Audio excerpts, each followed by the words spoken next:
Good morning, my dear students. How are you all? Hope you all are fine. Stay home, stay safe. Welcome back to today's Social Studies online class. Before going to the lesson, identify the picture what is given here. Yes, that is the Constitution of India. Do you know, children, who made our Indian Constitution? Some of the significant people are Dr. B.R. Ambedkar, Rajendra Prasad, Sardar Vallabhbhai Patel, etc. In today's chapter, The Making of Independent India's Constitution, we are going to learn how the Constitution was made and by whom. Children, first of all, you should know what is a constitution. A constitution is a set of laws or rules through which a country should be governed. Yes, ma? So, all the laws and rules through which a country should be governed are put in the constitution. Okay. And also all the fundamental rights. What are the fundamental rights of the citizen? And we also have the fundamental duties.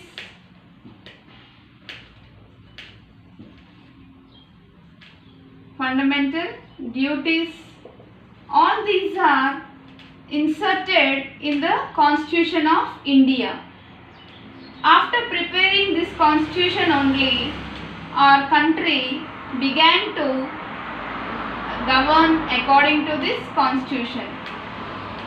So, when the country began to run according to the constitution, then onwards, from 26th January 1950, okay, our country India started to run according to constitution from 26th January 1950. So that's why that day is celebrated as Republic Day. You all know, children, why Republic Day is celebrated? Why the Republic Day is celebrated? Why? Because our country India began to run according to the constitution from 26th January 1950. So, in the honor of that day, we celebrate 26th January every year as the Republic Day. Some significant contributors to the Indian Constitution were Dr. B.R. Ambedkar, Jawaharlal Nehru, Dr. Babu Rajendra Prasad, Sarojini Naidu, Durgabai Deshmukh, etc. And Dr. B.R. Ambedkar is regarded as the chairman of the drafting committee. What is this drafting committee, children? What is this drafting committee? The drafting committee's responsibility is to prepare the final draft. Okay, that means writing of the constitution. Do you know, children, our constitution is a very bulky constitution and it consists of 396 articles and 8 schedules. This is a bulky constitution. Why? Why? Because this is a written constitution. Understanding, children? Ours is a written constitution and Dr. B.R. Ambedkar was the chairman of the drafting committee. Other than these members, there were altogether, if we see, 284 members together prepared the Constitution of India. There were 284 members in different sections of the Constitution. They prepared all together, they joined, they were also a part of the preparation making of this constitution. Okay children, do you know children what were the basic ideals of Indian constitution as reflected in the preamble? Take your children, take the page which is in the beginning of the first lesson.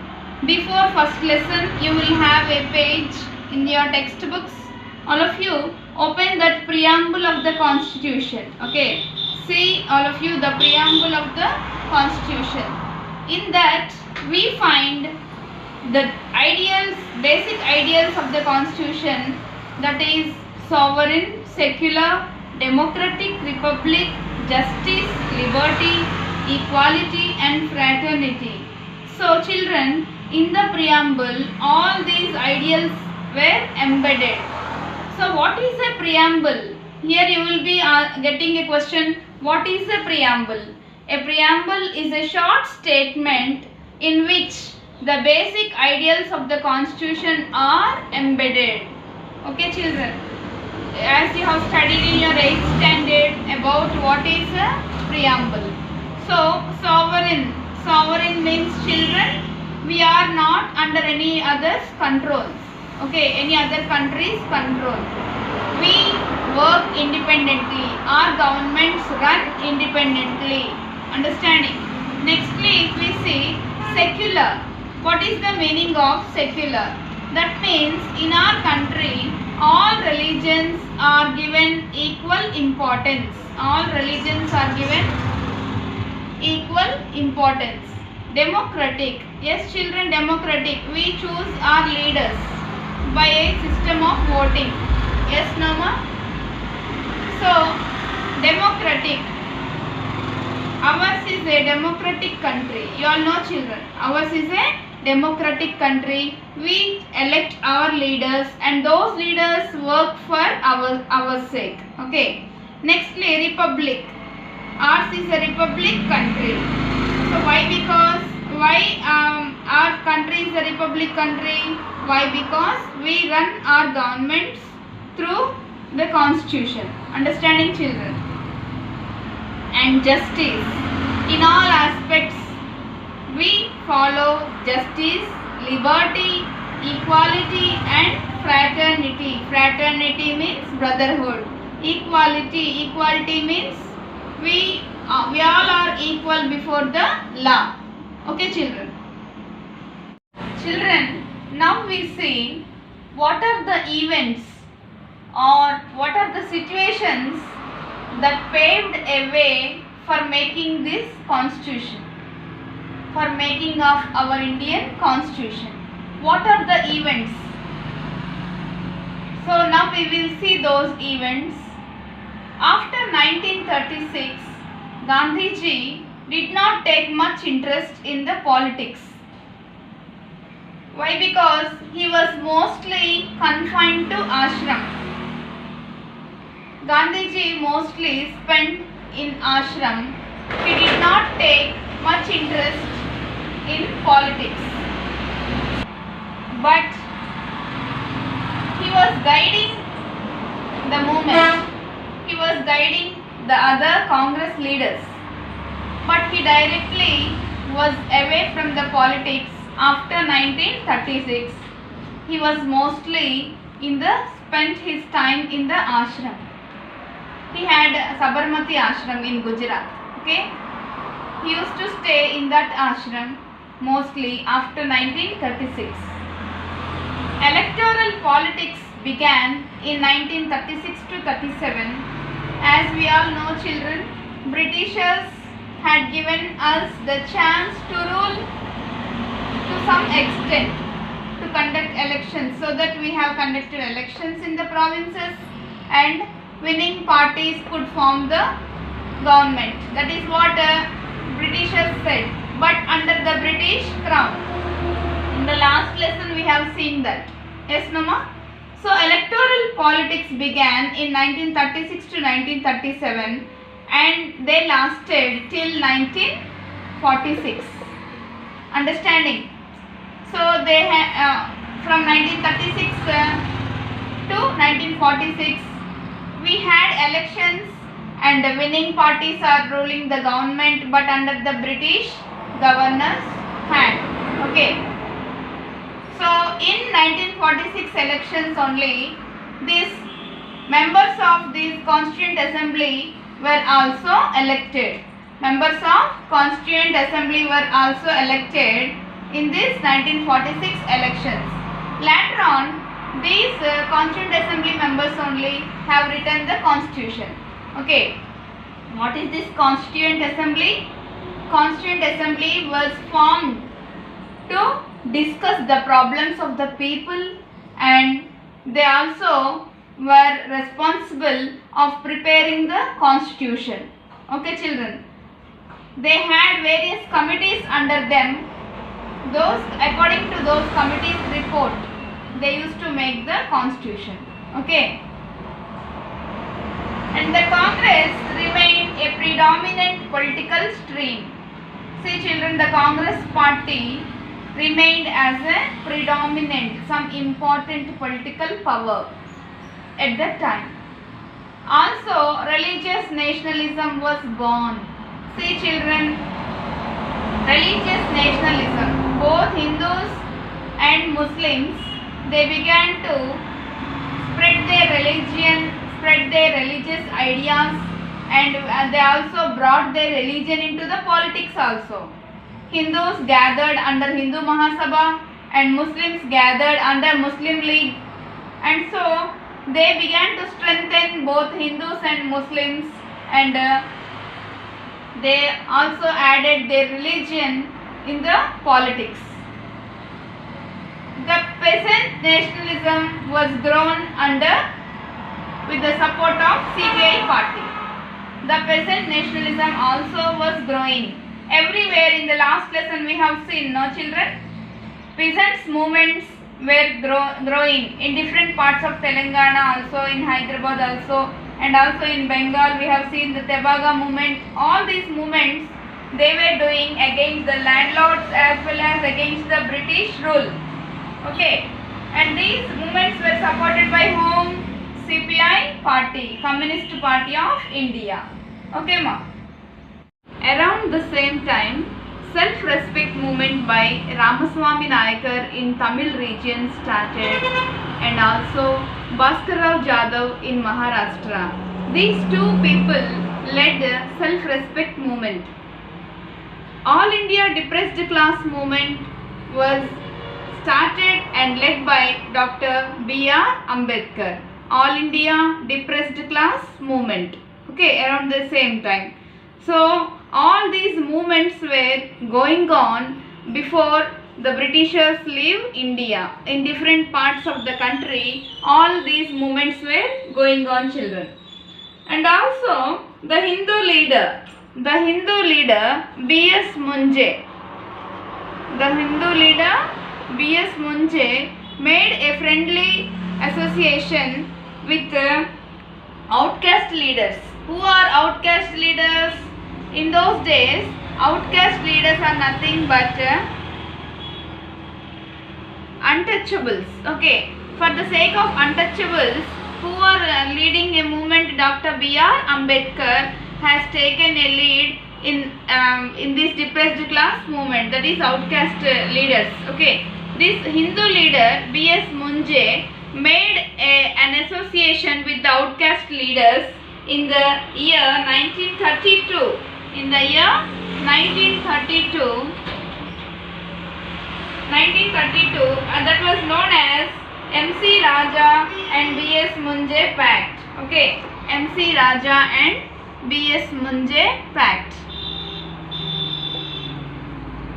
This was a Hindu leader and this was a outcast leader. Children, you understand here. In 1932, what happened? B.S. Munje, Hindu leader, made a friendly association with the outcast leader M.C. Raja. Okay, these both were joined and made a friendly pact that was known as Munje Pact. That was known as Munje Pact. That means, children, these outcast leaders, joined with these Hindus so that these together were participating in the elections. Okay, joint electorate. Okay, ma. Also, on the pressures of the Britishers, British Viceroy and all the other Britishers, this B.R. Ambedkar, Dr. B.R. Ambedkar made an friendly association with Gandhi. Okay, B.R. Ambedkar made an association with Gandhi and signed Pune Pact. What is known as Pune Pact? So that this outcast leader Ambedkar, he joined with Gandhiji on the pressures of the Britishers. Okay, children. So that what happened? This depressed class movement led by depressed class movement led by Ambedkar was also joined with the movement of the Gandhiji, who was fighting for the Indian nationalism. Okay. Like this, different organizations were started in other parts of India like Punjab and Bengal, so that they in these states also outcast leaders and Hindu leaders are joining together and they are participating together, and this outcast problem, that is depressed class movement, had made as main agenda in the nationalist politics. Okay, that means fighting for depressed class movement. So in that part they began to they started the temple entry movement. What is this temple entry movement? Before that, these untouchables, these outcast people, they were not allowed to get inside the temple. So now onward they started the temple entry movement, and also they also began to visit the houses of. They began to visit the houses of the untouchables.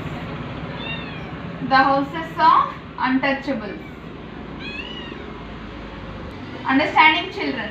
So that as a part of this nationalism fighting, they joined with these Hindu leaders, joined with the outcast leaders in different parts of India, and they began the temple entry movement by untouchables, and also began to visit the houses of the untouchables. They began to know about their problems and trying to solve their problems. That means, children, all the people all over the country, they were uniting with each other, and their main thing is to fight against the Britishers. Even they also were going to the houses of the untouchable. They wanted to end the problem of these untouchables also. Okay, ma. With this new spirit, Dr. B.R. Ambedkar started All India Scheduled Caste Federation in 1942. Okay, children. As the temple entry movement started and all the others began to visit the houses of untouchables, with that spirit, with the new spirit, this Ambedkar, Dr. B.R. Ambedkar started All India Scheduled Caste Federation in 1942. But M.C. Raja will, that person don't like this movement joining in the national movement. Okay, that means Congress leaders joining in this federation, he don't like that. Okay, M.C. Raja.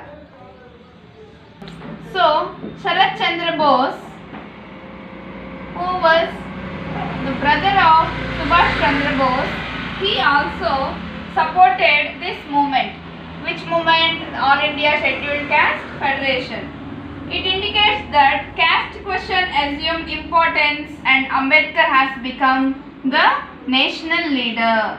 So that they also, it shows us that everybody's support. Ambedkar is getting now everybody's support. So it shows that this caste importance was also was given more prominence in this nationalistic movement. Thus, Ambedkar has become national leader. Ambedkar has become a national leader. Got much importance around the country. Okay.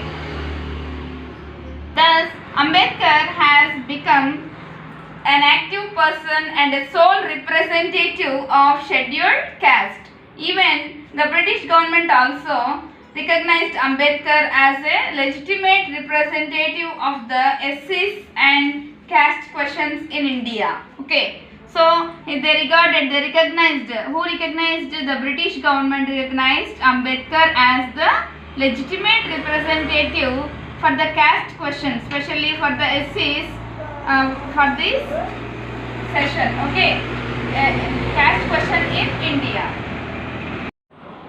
Ambedkar declared that India was not a nation but constellation of nations in a special scheduled caste meeting held at Allahabad in 1942.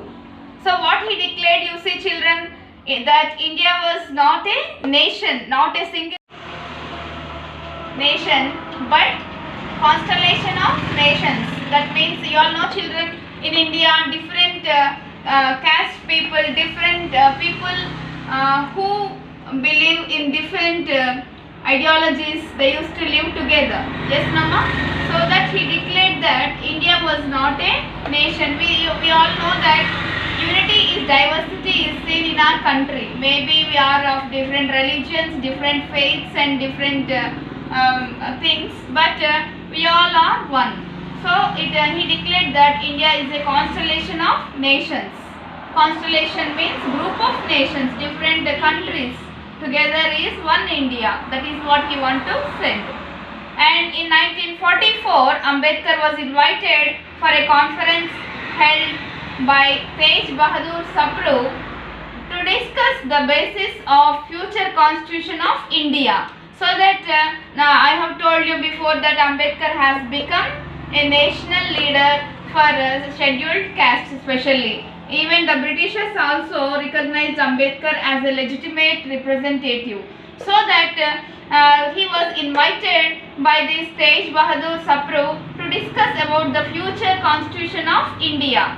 More than any other Congress leaders were not invited, any other Muslim League leaders were not invited, but Ambedkar was invited for the basis of future constitution of India to discuss about this.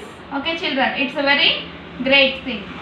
And again, Ambedkar in 1945 he declared that the scheduled caste stand for the freedom of India. Scheduled caste stand only, they support for the freedom of India but not for the Congress high class Hindu leaders. Understanding children?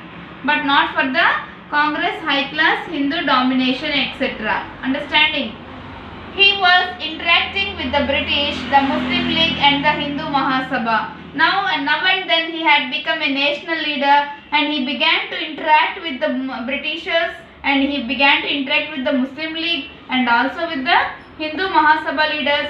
So it made him that Ambedkar was the right person to be in the constitution making. Okay, everybody felt that Ambedkar was the right person. He has the whole authority and responsible person to be in the Constitution Assembly. Okay. At these circumstances, the British had agreed to have a Constituent Assembly.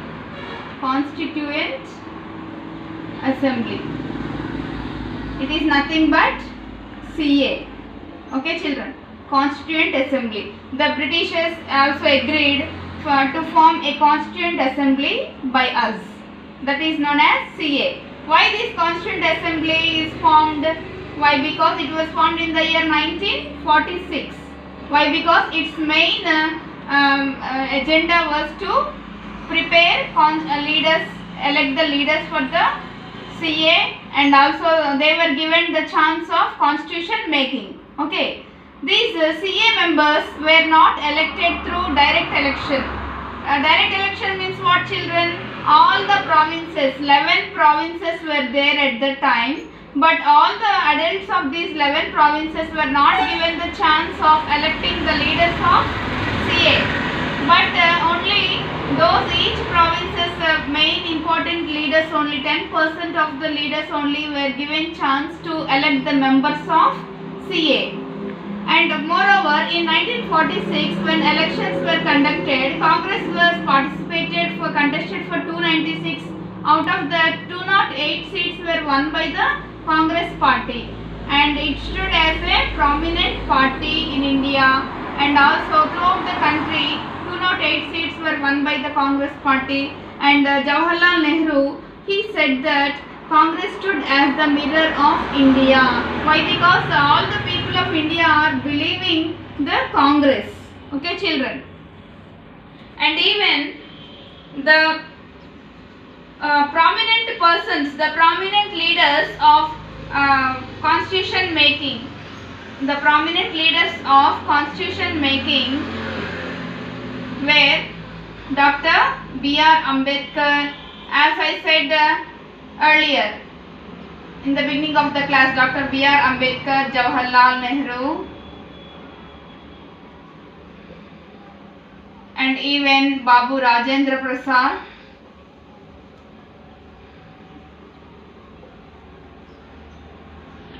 and also Sardar Vallabhbhai Patel.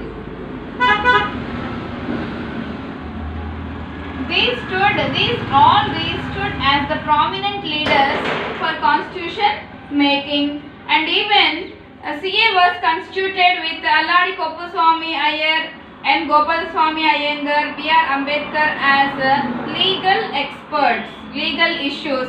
If any legal issues arise, these B.R. Ambedkar and Alladi Koppuswamy and also the other Gopal Swamy Iyengar, these three people stood for the legal issues. They were readily solving the legal problems which arose in constitution making. Okay, children. And also Ambedkar had many advantages. Ambedkar had many advantages. To say, Ambedkar was a great historian. He was a great historian and economist. Great historian, economist, and he was also an expert of law. Understanding, children? And so, constitution of prominent countries. Ambedkar also studied the constitution of many prominent countries.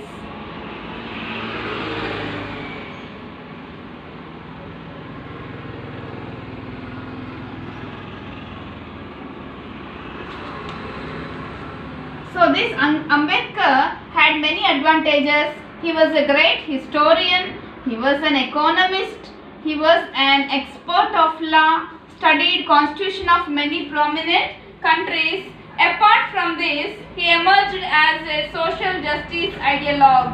That means he was emerged as a social justice. He was fighting for social justice. You all know that. He was fighting for the problems of untouchables. And he became a prominent leader for the SC, specially scheduled caste. So that he was given the place along with the other luminaries. Understanding? He stood as a great person among these important people. Understanding, ma'am? And also, thus everybody has felt that everybody has chosen Dr. B.R. Ambedkar as a prominent person and head of the drafting committee. Understanding, children? Dr. B.R. Ambedkar was elected as, wishingly elected as the prominent head for the drafting committee. Drafting committee, what was the responsibility of drafting committee? To draft the final constitution. Understanding, children? Draft means writing. Okay, ma. For writing purpose, he stood as the head of the drafting committee. Therefore, Ambedkar was lost. Even he lost in some places in the election, but he was taken as the head from Bengal. Later on, from Bombay also. He was elected from Bengal and Bombay. Firstly, he failed in the election, but later on he was elected from Bombay and even from Bengal. The two objectives of the Constituent Assembly are to attain independence and freedom. Their main objective is what, children? To attain independence and freedom. And also freedom from all sorts of oppression. That means they also wanted freedom from all sorts, different kinds of oppressions what people are facing with. Those kind of oppressions and depressions must not be faced by the people. That is what these two are the objectives of the Constituent Assembly. And the third objective is proposed by Sarvepalli Radhakrishnan, that is transition from rural economy to modern planned agriculture and industry. So until then they were following the old methods of rural economy and rural types of agriculture and all. He proposed, who proposed? Dr. Sarvepalli Radhakrishnan. He proposed that we should move from rural economy to modern economy, modern planned agriculture and industry. And also CA members agreed on modern industry based economy. And this Sarvepalli Radhakrishnan insisted that the rural forms of government for state legislature, that means for the MLAs and all like that, they should have the rural types of election. But CA members agreed for modern industry and British type of party based elections. That is what we are following today, children. British type of party based election and the parliamentary system. So what we are all doing these days, these elections are regarding this parliamentary system which we have adopted from the Britishers. Okay, children. And even on the whole, if we see, coming to this objectives of the Constituent Assembly, social justice stood as the main issue. Social justice, providing social justice to the people. No one should feel insecure and no one feel their main agenda was social justice. All should be treated equally. Understanding, children, especially no special treatment for the depressed classes, no high class treatment for the other caste people. All those inequalities must come to an end. That is what their main objective, to bring social justice economically, politically and all. Okay. And also we should keep that in mind while making constitution, while making Indian constitution. We should keep that in mind, the sufferings, all the sufferings what people bore. Understanding, children? So which paved the way for the national movement. All the our people were illiterate, our people were ignorant. There were many inequalities in our society at that time. So all these things must be removed from our society. That is what laws are made according to those, keeping in view all those things. Laws were made for the, and they were put in the constitution. They were put in the constitution, and the main agenda was that social justice, equalities, to remove all the inequalities. Okay, children, all the struggles what were faced by the people. Children, once again go through what we have discussed today. Go through, underline the things, important things, and I will be giving you all the questions from this paragraph. Children, if you don't understand, please contact me. I will be available to, and I will be clarifying your doubts whenever you ask. Okay, children? Okay, thank you.